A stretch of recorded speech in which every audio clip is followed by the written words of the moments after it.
Thanks a lot. Okay, then we're going to start the next question, William Courtney, and it is: do you feel legislation should be enacted to reduce CO2 emissions? And if so, what type of legislation would you support? This feels like old home week. We need an amendment to the Constitution. We need to wrest the authority from the oil bloc. Nothing short of that is going to do anything in the way of progress. We can talk, we can pretend. That hasn't worked for the last 10 to 14 years. Our CO2 emissions have gone up by 16%. We need an alternative. I've studied hydrokinetic energy. We have a very long coastline. Right now in Australia, biopower is capturing that energy. That energy is put there when the moon goes around the Earth and creates tides. Zero CO2, so much electricity that we could heat, cool our houses. We could construct them out of aluminum and ceramic. The only thing standing in the way of that is the oil industry, and they run the executive branch, they run Congress, they run the whole world. We need to address these issues, and if you give me a couple of years, I'll do my best job. And if it's not done, I'll let someone else do it. Larry Frisland. You know, how come there aren't thousands of people here? You know, it's like we're just like the population is so bored with our politicians because I just want to scream the thing that, you know, farmers step in when they're around bulls. You know, I just want to scream it. Up here you have some people that have some really good ideas, and we have some politicians that have the establishment behind them and who are probably going to go to Washington and be part of that establishment. And that is the problem. That is the core issue, is the corruption that's going on, and we're like they're bought off. And my pledge to not accept money, I think, needs to get out there. Any of you know Guy Kovaner from the Press Democrat or Richard Halstead from the IJ? Go have a chat with them. When we sit around and talk to them off stage, it's like, yeah, politicians are corrupt, they're nuts, they're taking the planet down, the planet's overheating, blah, blah, blah. But somehow this message doesn't make the newspapers. I get a sentence in there that Larry talks about corruption. I think the headline should be, Fritzland attacks corruption, blah, blah, blah. Michael Hallowell. I'd like to take issue with Norm Solomon on GMOs. I was in favor of opposing the GMO ban in Sonoma County. We won that one 58% to 42%. And as a result, you can do things like taking the vitamin A gene out of carrots and splicing it into rice. You get golden rice. You can use that in the third world to keep people from going blind. This is very important. Lynn Woolsey wanted $35 million for GMO research and couldn't come up with $1 million for mammograms for Marin General Hospital. This GMO ban situation is, she was worried about monarch butterflies. Now, I like to keep pesticides out of my food, and the way to do that is to make the corn so that it doesn't fit the caterpillar metabolism, so they don't eat it. Frankly, when I open up a corn on the cob and I find some insect larva has gotten there first, I think it's rather yucky. I think food for people is where I stand, and I think I'm pro-science and therefore pro-genetically modified organisms. Okay, Jared Huffman. Dude, are you serious? Please, we promise this, all the candidates they'll be treated fairly. We have our job to do, though. Meanwhile, back at the question, which was about greenhouse gas caps in federal legislation, the answer is yes. There should be federal legislation capping greenhouse gas emissions. Absolutely. If we're serious about this climate crisis, there better be. And it's too bad that this Congress, I'm sure, cannot find a way to do it, but we have an opportunity to win 25 seats in the House of Representatives and turn this thing around and get it done. Now, the good news here is that the Supreme Court can't undo it, because they already ruled a couple of years ago in Massachusetts versus EPA, and California was a co-litigant in that effort, Jerry Brown as Attorney General in that case, that the Clean Air Act allows us to regulate carbon as a pollutant so that we can address greenhouse gas emissions. So we can do this. We've got the legal authority, and we have the precedent right here in California, where we have the world's most ambitious, enforceable, meaningful greenhouse gas reduction law in AB 32. I'm pleased to have been a part of that, of rolling it out, helping keep it on track, and it's a success. It's driving investment, creating jobs, and reducing greenhouse gases. Stacey Lawson. So I echo the very strong yes. I think we need to hit the oil and gas companies where it hurts. I think we need to make them spend a portion of their profits on renewable and alternative energy sources that reduce our greenhouse gas emissions. And we need to take away the tax incentives and other breaks that they've been gaining the advantage of for many decades now. We also need to make sure that we're improving or as aggressively advancing standards such as our CAFE standards, and that fleet manufacturers are reducing the emissions put out by both car and truck fleets, and we need to be investing in clean energy sources. So the more we invest in innovation and driving forward economic clean energy options like solar and wind, that will drive consumer demand and making sure that more and more of us are actually demanding those kinds of affordable clean energy sources in the marketplace. And I think what we haven't done so far, we've focused on the supply side, but we have not focused on the demand side. And that's where investments like in our smart energy grid, feed-in tariffs, and other incentives will allow us to drive that demand faster in the marketplace. John Llewellyn. Yes, we really need limitations on carbon emissions set by the government, mileage standards, requirements to companies like PG&E to convert to non-polluting energy sources. These are all regulations we need. I do not favor this cap and trade scam where people are trading carbon futures. I think that doesn't work. It's a way of dodging the problem and creating more toxic assets that are worthless. We really don't need that approach. We need to have a complete energy conversion plan, which includes strict limitations on carbon production and a lot of incentives to put in wind and solar, and to really move us into the new energy future that we and our children deserve. Tiffany Renee. Thank you. In Sonoma County and with the Association of Area Governments, I've been working to produce policies around local growth that are focused on infill development, reducing vehicle miles traveled, and more of the smart growth, transit-oriented design. One of the challenges that the country is facing is a huge percentage of our carbon emissions come from cars, and so it's reducing the car use that is really essential in future growth, and then addressing the issues of local and regional planning. We've got a real problem when the funding that we receive for affordable housing is tied to growth numbers, and it's sort of a backwards way of dealing with it. And what we need to do is start putting some teeth to the local environmental policies that are creating the congestion in the first place. Daniel Roberts. Yes, thank you. I do recognize that additional CO2 emissions can to some degree raise global temperatures, but I don't think it's to the extent that we are driven off fossil fuels now. And I would favor private sectors. I favor private sector solutions to these issues rather than forcing a measure which could lead to a $10 a gallon gasoline. Is that what we really want here? Yes. Yeah, good. That's the path you're going to go, right?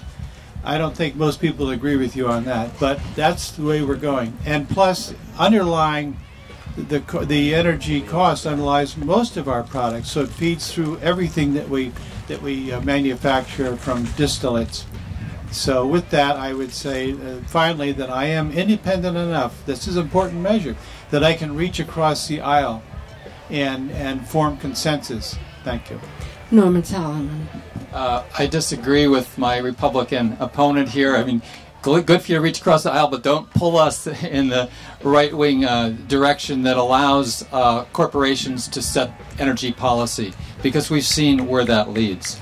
I believe in the truism that is profound, that the cleanest kilowatt is the one that we don't use. That's where conservation is just so crucial. We haven't had federal policy really hammer it home with the public investment and resources that are essential with very tough and realistic fuel efficiency standards, insulation, retrofitting, rooftop solar, and so forth.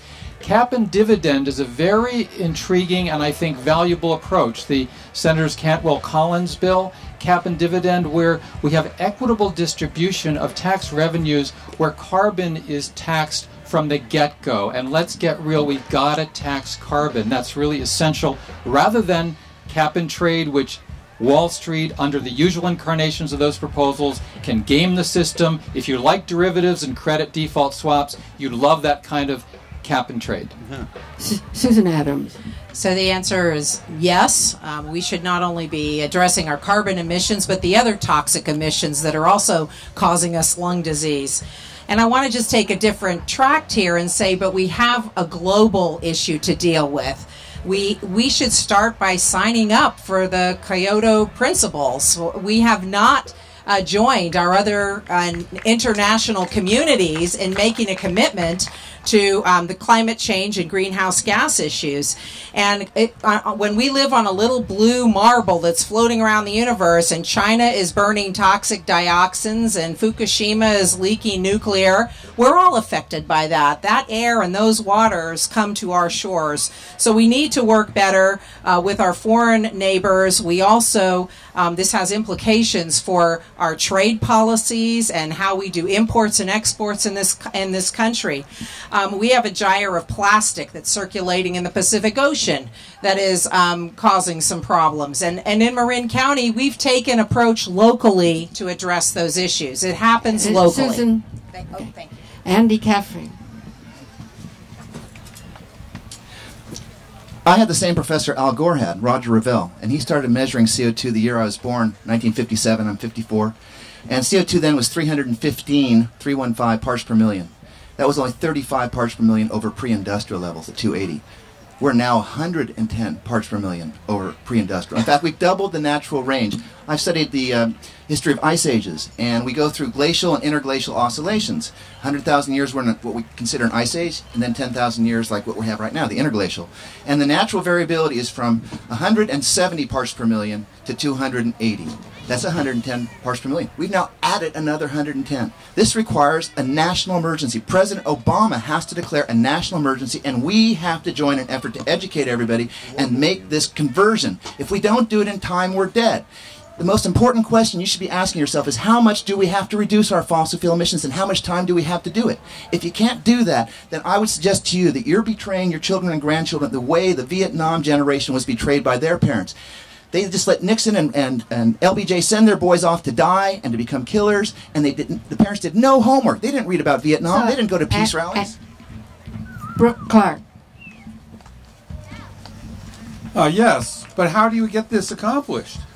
If you think back to 2008, Obama said things you wanted to hear, very much like these guys are saying, and he got in office and then did a 180 turn on you.